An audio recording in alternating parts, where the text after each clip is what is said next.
And welcome once again to EWTN's Bookmark. I'm Doug Keck, your host. Our guest, well known to all of our EWTN viewers, is Matthew Bunson. His latest book, Pope Leo XIV, The Election of a Pope in Pictures, proudly published by EWTN Publishing and available through our EWTN Religious Catalog, EWTNRC.com for all things Catholic. Check out that book. And also, Matthew, great to have you with me. Pleasure to be with you, as always. Getting back together after your original bestseller here, Portrait of the First American Pope, Leo XIV. You did that book as well, but that was a high-speed edition, wasn't it? It was, yes. So he was elected on May 8th. We had it out on May 22nd. Right. I'm happy to say. So this book is really focused on the election period and in pictures. What made you decide? Was this your idea? Was the publishing came to you with the idea? Well, this is a very collective effort. This is so EWTN Publishing.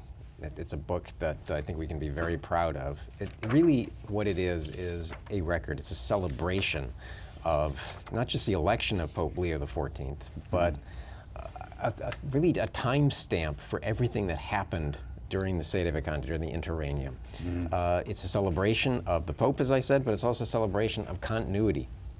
It's a celebration even of the life of Pope Francis, and a celebration of the fact that he is the 266th successor to St. Peter, and in that sense, it's a great photographic record of a monumentally significant moment in time. Well, in bridging from this particular, the original book on the portrait book, and this one being put together, what have you learned about Pope Leo you didn't know at the time when you did the first book? Well, I've joked that one of the nicest things I can say is that nothing in the biography of Pope Leo, now 8 months in, looks ridiculous. Okay. So at least we had a good sense of him, I think, from the beginning. And I think that's an important point to make, that he has been incredibly consistent in what he wants to do as Pope. And very first words as Pope, peace be with you. He has stressed peace, he has stressed unity, he has stressed really a coming together of the church and the world in a very divided time. And I think from that standpoint, what this book also does is to help us to see how he began his pontificate. And it's less of a contrast as much as it's a really interesting snapshot into what he's done since, because you can see in this book him laying down a series of themes that he has stayed with over these last 8 months. Well, let me ask you, we always talk about it being the first American Pope, but yet he spent so much time overseas. In observing him, which is stronger, the American part or the Peruvian part? Everything with Leo so far has been in harmony or balance. In a way, that's one of the reasons I think he was elected, that he does hold things in beautiful balance. He has It was a very Catholic way of looking at things. Exactly, Right. but we have the unprecedented, in many ways, pontificate of Pope Francis, that he's now the successor to that, and he's very clearly the successor to Pope Francis, and he sees himself in that role. But he also And they were very close, weren't they? Certainly toward the end, yes, absolutely. But he also really does see himself in close continuity with all of his predecessors, in particular the recent popes. So you can see his references to John Paul II, to Paul VI, the Second Vatican Council. So from that standpoint, I think he's very much somebody who sees that continuity running through everything he does. And for him, that balance, that harmony, can be seen in the fact that, yes, he is very Midwestern. He has a very clear American sensibility to things. What does that mean to be very Midwestern? Well, you lived in the Midwest for a while. Right? About a good 10 years. Right. He is completely authentic. When he speaks, you know that he's from somewhere like Chicago. He's certainly a Midwestern accent. Right. His approach to things, we're seeing in some of his press conferences, where he will use certain Americanisms in how he responds to things. So there's that. He's very much aware of what's happening in the United States. He's very much aware of what the bishops in the U.S. are doing, and wants them to be very engaged. At the same time, though, as a missionary of 30-some years experience, plus he's been an Augustinian for 50 years. Those are remarkable experiences that also connect him closely to Peru, to Latin America, to South America, and then by virtue of his time as head of the Augustinians to the whole world. So he really does bring an experience of the mission field that we have not seen in a pope for many, many centuries, and I think that factors in too. Well, let me ask you, when you use the term mission field, because in the old days, in a sense, it was kind of an evangelization kind of idea, mission field. Many time in the missions now, it's really, caring for the poor. Yeah, and I think he's aware of the work that happens now in terms of evangelization. Yes, there is the important phrase of ad gentes that the Second Vatican Council stressed too, and it's one of its own documents on that. But he also recognizes that the church truly is universal, that the gospel has been planted in so many different corners of the world. So now the missionary field extends into bringing new souls to Christ, but it also, in many ways, to re-evangelize those parts of the world that have been suffering now from amnesia or a deliberate forgetting of the Christian roots of so many of these countries. But then he's also, I think, very attuned to the missionary field that exists in the virtual world, in the digital world. I think it's one of the reasons why he's so focused, almost hyper-focused, on AI, on artificial intelligence. Its immense opportunities, but also its immense challenges. Right. Why do you think he sees it such a challenge? Partly because it cuts to the very heart of what it means to be human. Right. And as a church, we are profoundly concerned with the defense of human dignity, of a human person made in the image and likeness of God. And as such, then, that has to be defended. AI threatens that, sort of existentially, it threatens it. But at the same time, AI is also a threat to the human person, the dignity of the human person, because of the jobs that it's eliminating, how it is transforming how we view labor, what jobs are out there. Are we ending, for example, the human touch in so many fields? We're seeing it, for example, on the news side, the impact of AI in the creation of news. Really? Explain. Well, because a lot of news agencies, a lot of newspapers, networks, and others are relying more and more on AI for content creation. Now, how would they do that? Explain why by that plugging in, if you take an AI platform and you feed in the parameters of a news story, it will and can create a news story for you. Right, okay. The problem that we have is that it lacks human wisdom, it lacks the human presence. You also have to be very careful because it can suffer hallucinations. AI does. It will create AI hallucinates. An AI can. I know it can be wrong, but I've never heard it as hallucinating. So a good example of a hallucination is I won't name the platform because we're studying AI very intently, obviously. You ask it to give you a reflection on Pope Leo. And depending upon the platform you use, and even in some cases on the day that you're asking, it will deny that Pope Leo XIV exists. Right.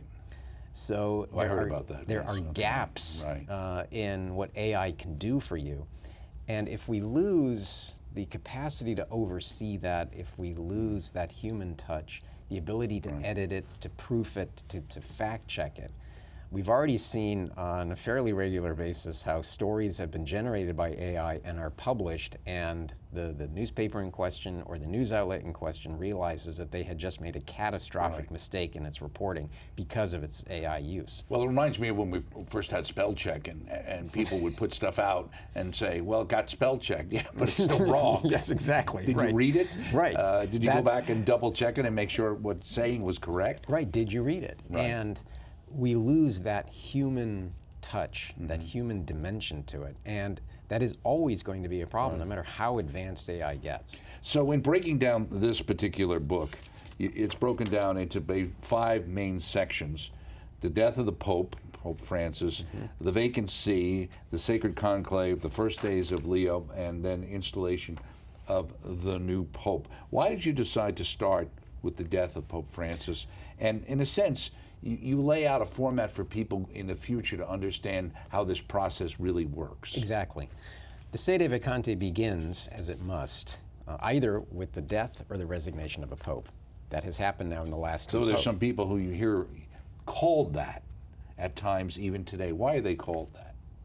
called. Sedevacantist or Oh, sedevacantist. well, yes, because what their argument as a sede vacantist Right. is that there is no pope. Right. And sede vacante means an empty see. Okay. The other way of phrasing it that's a little less snobby sounding is an interregnum. Right. So here we are between the popes. Yeah, the seat is empty during that Exactly. period of time. So there's a process that is triggered with the passing of a pope, or, as we saw in Right. 2013 with Benedict, the resignation of a pope. Right, which was highly unusual. Extremely unusual. Yeah, it Unusual. happened since 1415. Now, you talk about some of the things that happened. One of the things people have heard this expression, a Camerlingo, and the Camerlingo's duties, and Right. I'm sure most people have no idea what that means and how that person is selected. And does that mean that they're basically running the church until the next pope? Right, exactly. And so a book like this, replete with photos, also has an important purpose, and that is to offer, here is what happened, and here's why they did certain things. The Camerlengo is a perfect example. You know, Cardinal Farrell, who was appointed the Camerlengo, it just means Chamberlain, that he is the caretaker of the church. And he was appointed by Pope Francis. By Pope Francis, yes. And that's always crucial to point out, and this book does, that he's not temporary pope, he's not interim pope. There is no pope because the pope is dead and has to be duly elected. The task of the Camerlengo is to serve as a caretaker of the business that is necessary until and through the process of getting a new pope. Okay. And that is very clearly mandated in the regulations, and that's one of the things that you can see play out in the images of this book. For example, the ceiling of the papal apartments. Right, I was going to ask you about that. The first thing I was thinking when I saw that was, well, the Holy Father was not living at the official papal apartment. Yes.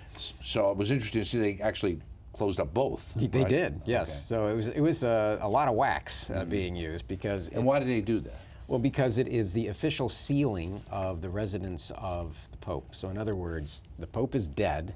Everything that belongs to the Pope is now locked Is down. that because we have some concerns somebody might decide to go in there and fish around for something? Well, or part of it is to at least in preserve. the past? Well, there are reasons why they do everything. For example, the defacing of the fisherman's ring. It has a ceremonial aspect where you're defacing it to demonstrate that the Pope is dead. And the ring that he wears would be used for the sealing with wax of official documents. But also it had a practical aspect that you did not want We someone... didn't have an auto ring or something like with the auto pen or anything like No, that. but there were concerns of a ring being seized by a power interested in trying to influence or control the church, and that ring might have been used then, or could be used for mischief in creating false documents or something like that. The same with the sealing of the apartment. That you seal the apartment and everything in it because it is really the possession of the next pope. I see, okay. And only he has right to everything that's in there because it will be up to him to dispose of what he wants. And even down to where he lives, which is why they sealed both. Okay, and there's the 9 days of those masses. Yeah. Who picks who says is the main celebrant of each of those masses? Well, each day of the Novum Dialis has a certain theme or a group. So, for example, you had a day for the Eastern churches, and for that, Cardinal Gujarati, who's the head of the congregation, the Oh, that's how dicastery. it goes, okay. Right. So you then had members of the Curia, so those masses were said by a certain official. Right. So there's a set process, and generally the cardinals themselves as a body would choose in many ways who's going to say those masses. In some cases, a cardinal might not be able to do it for either health reasons or other things, so it would then fall to someone else. But Right. the Novum Dialis are really interesting because here we have these 9 days of mourning for a deceased pope. Right. The cardinals typically who were saying the masses were also electors who were also very involved in the discussions leading into the conclave. So it gave us, in broadcasting it, a great snapshot into them. We got to know them a little better. By what they had to say in what their they homilies? or- Exactly. And some of the homilies, I think in particular of Cardinal Dominique Mamberti, who is the proto-deacon, the senior cardinal deacon, the one who announced the election of a new pope. From the balcony. Yeah, his homily was quite memorable in laying out a certain vision for the church. Now, do you think that matches the vision of the present Holy Father, what he was yeah, saying? I think one of the things that makes these homilies interesting too, and we were hearing this about the discussions in all congregations, is that there was a certain matching of themes and concerns. That the cardinals, when they gathered to talk amongst themselves in the days leading up to the conclave, were talking about what are the challenges facing the church. But then there was a very smooth sort of next step in that, not throwing out names, but saying, who do we need at this point to take the reins in light of what we know are the challenges for the church? And what would you say you heard from them were the major challenges of the church? Yeah. Well, the biggest, of course, was the reality of the problems of war and the challenges facing the modern world in terms of culture, in terms of the technological problems that we're facing. Internally, there was, I know, discussion about the divisions that were perceived in the church, that whoever's going to be the next pope really needs to try to unify everyone. There was, I know, discussion about the need for someone who understood the law. Not that Pope Francis, the technical term, but he was not an antinomian. In other words, he's not a hater of the law, but he governed with a lot of motu proprios, and sometimes they needed clarification, and we're actually it's already like executive orders. Exactly. So we're already seeing in this pontificate that Pope Leo is addressing some of the questions and issues that emerged from some of Pope Francis' decisions. It's not necessarily rescinding them, but it's clarifying them. So that was an aspect too. The other aspect you mentioned, as well as you talk about with the empty seat, is also that all the heads of the Vatican departments automatically lose their authority, except there's a few exceptions like the major penitentiary and the Vicar General of Rome, and there's a couple of others. I guess they have to keep the business going of the running of the church, right? Yeah, and the apostolic penitentiary is especially important because we must always have access to the sacrament of penance. But also one of the innovations was the appointment, who kept his job was Cardinal Krajewski, who is the apostolic almoner, because the charity of the church also had to continue throughout this. But then there were the practical things. The Archpriest of the Basilica of St. Peter's, Cardinal Mauro Gambetti. Why? Because there's so many liturgies that were happening, so he kept his job. And the Vicar of Rome. Why? Because the position that's being filled is the Bishop of Rome. And so those are snapshots again into how this process of the Sede Vacante, the interregnum, actually functions in sort of granular detail.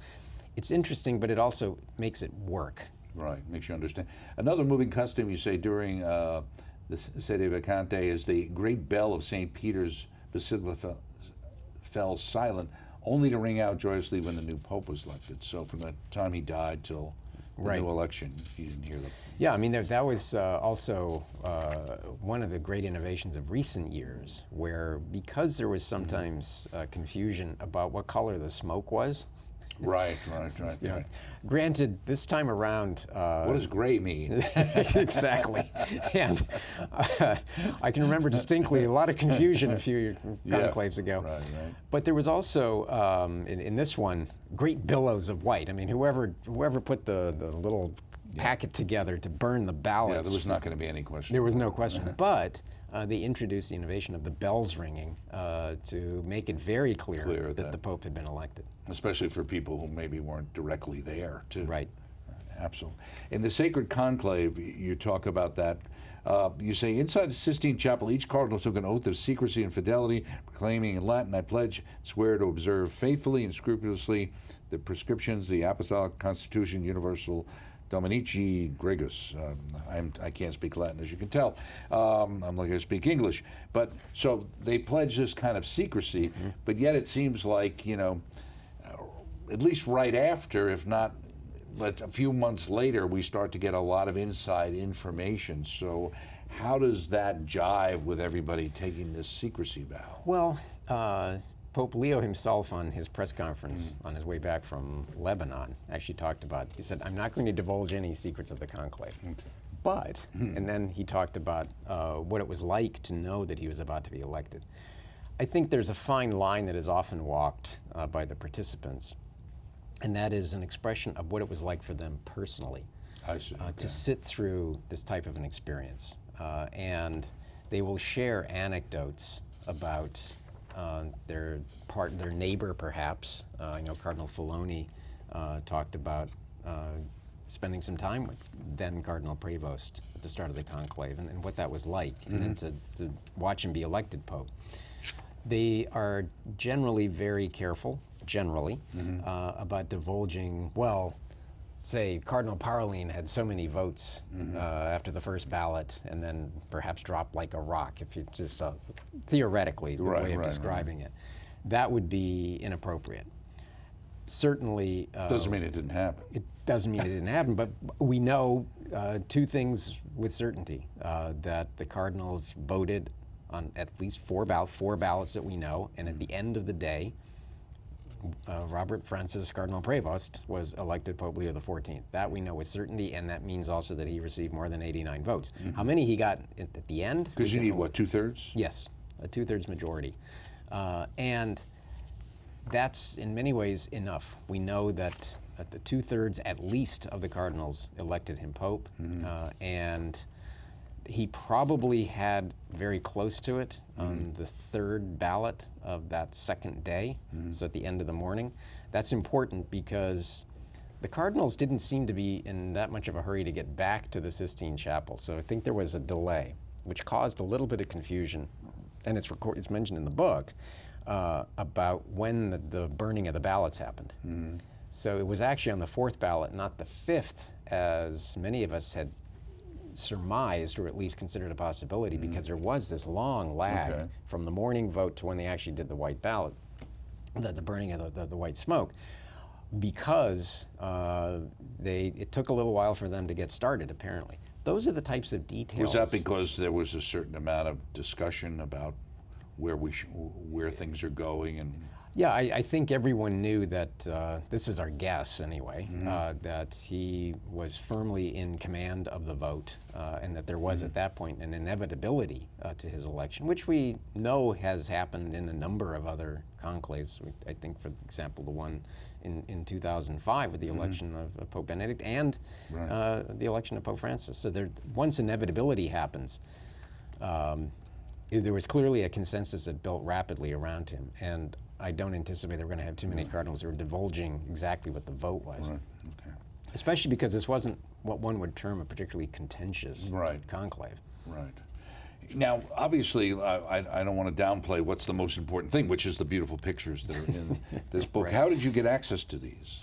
Well, many of these were taken by Daniel Ibanez, who is our marvelous Vatican photographer. We have some from other sources, I think of Vatican Media.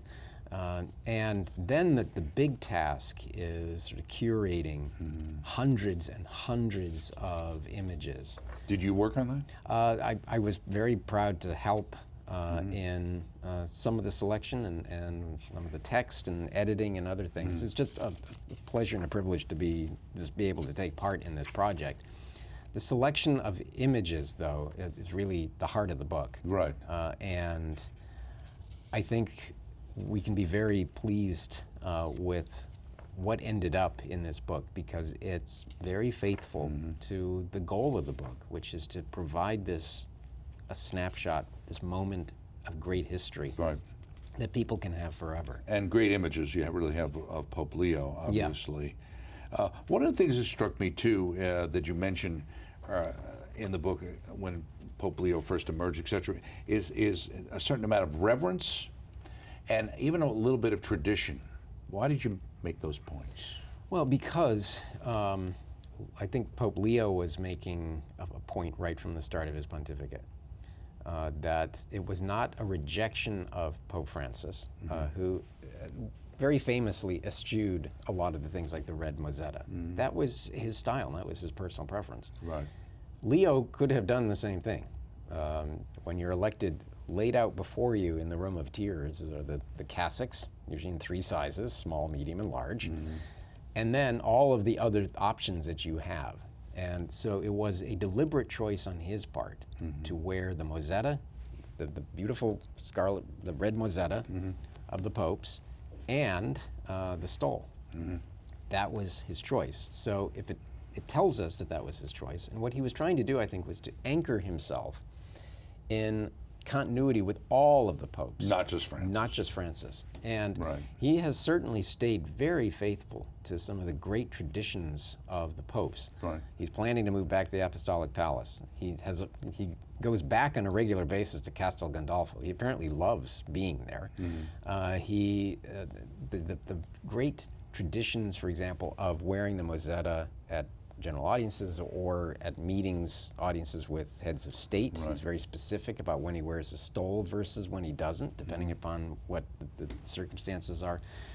So there's a sensitivity on his part, but there's also, I think, and we have seen this too, a great reverence on his part for the office. I have joked that in many ways he's kind of subsumed into the papacy. Right.